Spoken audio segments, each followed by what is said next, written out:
There are a lot of weird smells on college campuses, right? We're all on a college campus. You've smelled a lot of weird things. Dining halls, in the gym, locker room. Don't even get me started with the dorm room. Well, one day I was walking back up to my dorm room and there was a large Coca-Cola truck parked outside the dining hall. And I was walking by and yes, there's some car exhaust. And so I was walking by and I inhaled the car exhaust like, that smells so good to me. Why does that smell so good to me? And then I got to thinking about a lot of things as to why do I like the smell of nail polish remover, gasoline, Mod Podge? Why do I love the things that are toxic for me? And then I got to thinking about other things and why is it that I love the things that are toxic for me in my life? I mean, first of all, brownies. We all love brownies, right? I mean, who doesn't? But I've made brownies before. I know what's in those brownies. I know that they're bad for me. And yet, I continue to eat them over and over again. There's so many things in our life that we know are bad, and yet we continue to do them, even though that we know that they're bad for us. And as I was brainstorming this idea, I came up with 3 reasons why I feel like we continue to do the things that we do, even though we know that they're harmful for us. And the first one is consequences.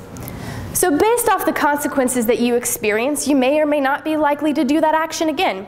For example, going to the gym. We all know that going to the gym is good for you, but if you go to the gym and you experience pain, soreness, maybe some embarrassment, you got some gym intimidation going on, you may not be wanting to go back. Or you could go to the gym, experience serotonin, endorphins, and those happy hormones, and you're gonna go to the gym again. So based off the consequences that you experience, you may go back. Secondly, you have moral dimension. So we all come from different frames of references, backgrounds, etc., etc. So what I perceive to be right may not be what you perceive to be right. So we may just be acting on a moral dimension.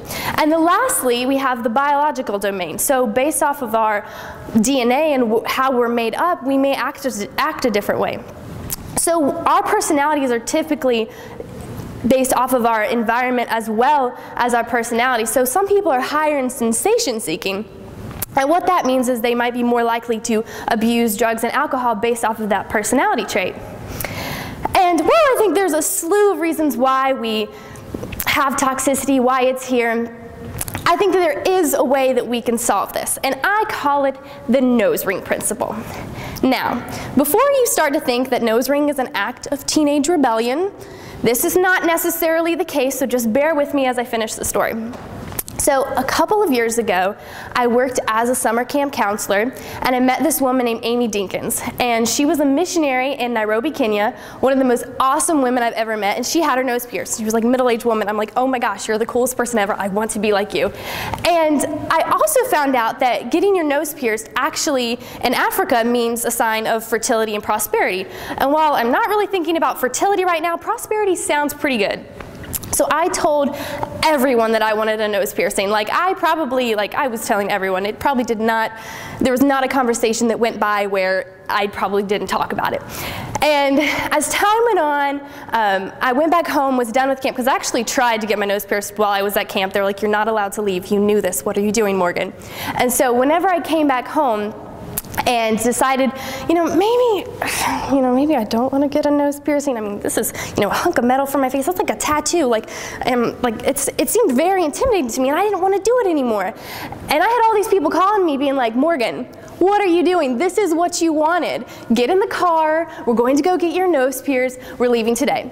So within the hour, next thing you know, I have a hunk of metal hanging from my face, and I'm here to tell the tale. So why is that important to anything that I'm telling you today? Why is that relevant to toxicity? But we are the creators of our own environments. Nature did not invent fossil fuels. Nature did not invent climate change. We did that. We brought toxicity here. So we're the only people who can eliminate it. And I think that the drug of choice for 2017, 2018 is truly self-promotion. We're all about ourselves. We think, yay, America, individualism. But really, that's not how we thrive. You see, what I found that day was I found this circle of safety of people who loved and supported me, and who this crazy thing that I wanted to do, this weird, outlandish nose ring piercing idea, they were going to support me. How weird it is. And I think that that's how we truly capture our horizons. We capture innovation, we capture creativity, is when we have that circle of safety and people that we can fall back on, and people that have our backs, even if it doesn't necessarily make sense. So how do we do this?